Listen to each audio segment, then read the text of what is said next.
Nous sommes le lundi 30 octobre, il est 7h. Europe 1 matin. 7h, 9h. Dimitri Pavlenko. Et à la une ce matin, cette soirée de cauchemar pour le football français. Marseille-Lyon annulée hier soir après de graves incidents juste avant la rencontre. L'entraîneur lyonnais a été sérieusement blessé après le caillassage du bus officiel de l'Olympique lyonnais. Europe 1 est en Israël également avec l'un de ses envoyés spéciaux. Ce matin, Tsahal intensifie ses frappes et poursuit ses incursions terrestres dans le nord de Gaza. Dans ce journal également, le léger coup de frein sur l'inflation alimentaire. On est passé sous la barre des 10% de hausse tout de même sur un an. Et puis l'inauguration ce jour de la Cité internationale de la langue française à Villers-Cotterêts dans l'Aisne. Europe 1.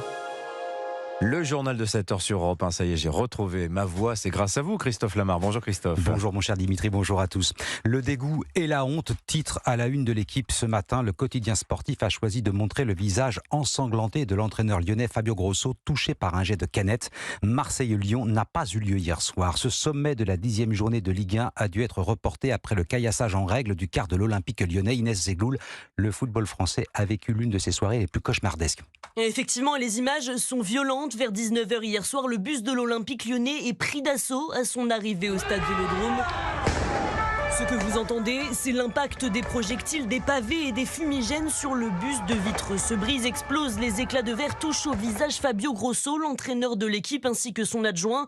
Grosso, le visage dégoulinant de sang, bandage au front, doit se faire suturer, touché au-dessus de l'œil. Alors très vite, le coup d'envoi est reporté, mais le doute plane, le match aura-t-il lieu ? 20h45, la nouvelle tombe, le stade est évacué, la rencontre annulée. Les explications de l'arbitre François Le Texier. Lorsqu'un acteur fait l'objet d'une blessure et que sa participation est entachée du fait de cette agression physique, la rencontre ne doit pas avoir lieu. Voilà une annulation et l'immense frustration des supporters lyonnais. Une minorité nous gâche notre sport, nous gâche notre passion et pénalise des milliers de supporters qui ont fait des milliers de kilomètres, qui gâchent la fête comme d'habitude, quoi. Des fans parmi lesquels des blessés sont à déplorer puisqu'ils ont aussi été pris à partie par des assaillants cagoulés. Les forces de l'ordre ont procédé à plusieurs interpellations. Inès Zegloul, les 7 personnes ont été interpellées à ce stade. Les faits s'étant produits à l'extérieur du Vélodrome. L'Olympique de Marseille ne devrait pas être sanctionné sur le plan sportif. Aucune date n'a été fixée pour la reprogrammation de la rencontre. La guerre entre Israël et le Hamas, elle entre dans une nouvelle phase depuis ce week-end. Tsahal multiplie les bombardements sur l'enclave, mais depuis vendredi, la riposte israélienne se fait également au sol. On retrouve tout de suite l'un des envoyés spéciaux d'Europe 1 en direct. Bonjour Sébastien Le Belzic. Oui, bonjour Christophe, bonjour à tous. Le Premier ministre Benjamin Netanyahou a annoncé ce week-end une deuxième étape. En l'occurrence, les incursions de l'armée israélienne en territoire gazaoui sont régulières et répétées. Oui, cette offensive qui a débuté effectivement vendredi soir ne cesse de monter en intensité avec des frappes aériennes et surtout des troupes au sol, de l'infanterie, des blindés, des chars. L'armée avance lentement, mais les affrontements sont très violents en ce moment au nord de Gaza.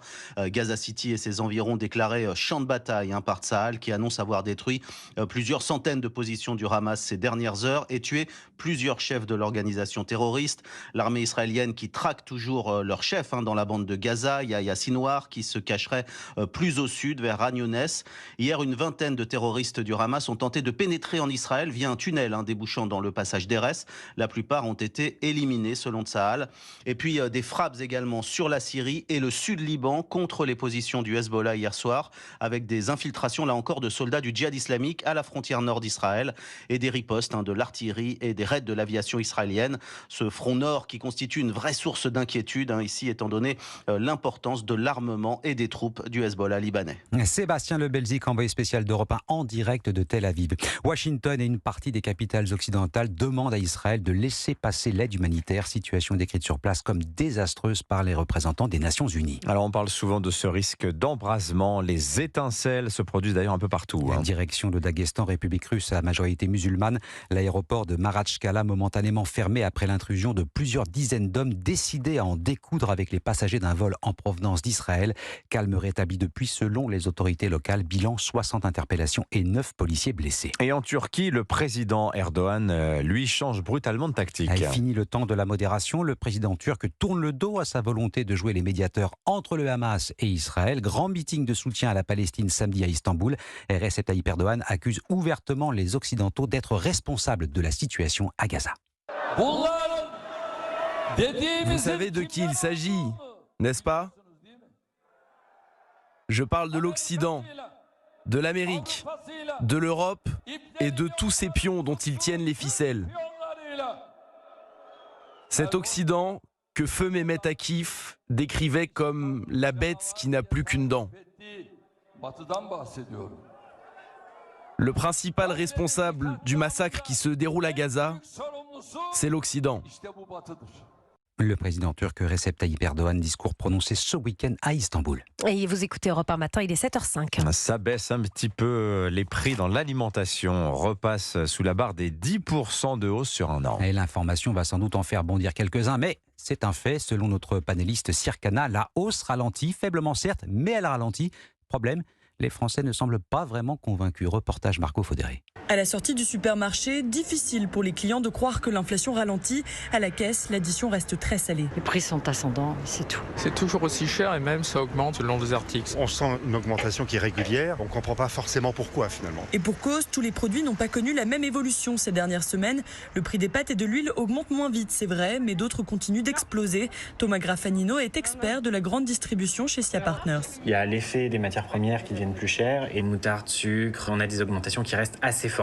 Les inflations à 2 chiffres. Surtout, les Français ne subissent pas l'inflation alimentaire depuis 1 mais 2 ans. Autrement dit, pour comprendre l'évolution des prix, il faut regarder les chiffres sur une plus longue période, rappelle Émilie Mayer du panéliste Circana. En 2 ans, les produits de grande consommation ont augmenté en moyenne de 21%. Et puis il ne faut pas oublier que l'inflation alimentaire reflète aussi les prix de l'énergie, dont l'évolution est encore très incertaine, ainsi que les salaires qui ont augmenté depuis 2 ans. Et il n'est pas question de revenir sur cette inflation-là. Un reportage Margot Faudéré du service économie d'Europe 1. L'interruption volontaire de grossesse inscrite dans la Constitution dès 2024. Emmanuel Macron annonce la présentation d'un projet de loi constitutionnelle d'ici la fin de l'année. Convocation du Congrès et vote attendu au premier semestre de l'année prochaine. Une diversion sociétale, a dit à propos de ce projet Vincent Trémollet de Villers, notre éditorialiste politique. Il sera avec nous tout à l'heure à 8h-10. La langue française aura désormais son temple, ou plus exactement sa cité internationale. Inauguration aujourd'hui au château de Villers-Cotterêts en présence d'Emmanuel Macron. Tout un symbole. C'est dans ce même lieu qu'est né l'usage obligatoire du français dans les actes administratifs et judiciaires à la place du latin. Ordonnance du roi François Ier signée en 1539. Cette cité internationale de la langue française, c'est l'un des grands projets culturels du chef de l'État, Mayalène Trémollet. Oui, c'est en 2017, avant d'être nommé président, qu'Emmanuel Macron décide de lancer la restauration du château, un chantier de 5 ans dont le prix s'élève à 210 millions d'euros. Selon l'Élysée, il s'agit du premier lieu en France consacré à la langue, un lieu de culture, de formation et de spectacle, une sorte de musée vivant dont l'objectif est d'expliquer comment le français s'est constitué, son rapport aux autres langues ou encore sa place dans le monde. Reste que l'initiative ne fait pas l'unanimité chez les défenseurs de la langue française. Pour l'académicien Jean-Marie Roire, c'est de la poudre aux yeux, ça ne correspond à rien. C'est 210 millions d'euros qui seront prélevés sur quoi ?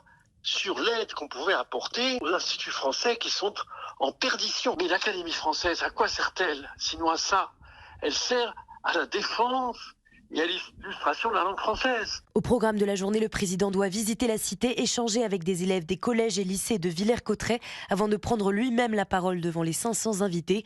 Il devrait notamment évoquer dans son discours la question sensible de la place des langues régionales sur le territoire français. Mayalène Trémollet du service politique d'Europe 1. Tiens, un mot de Formule 1, Max Verstappen, un peu plus dans l'histoire de la discipline. 16e victoire de la saison hier au Grand Prix du Mexique, nouveau record. Et avec 51 succès, le Néerlandais, déjà triple champion du monde, est bien illégal. Le record établi jusque-là par Alain Prost au nombre total de victoires en Grand Prix. Merci beaucoup Christophe Lamar, c'était votre journal.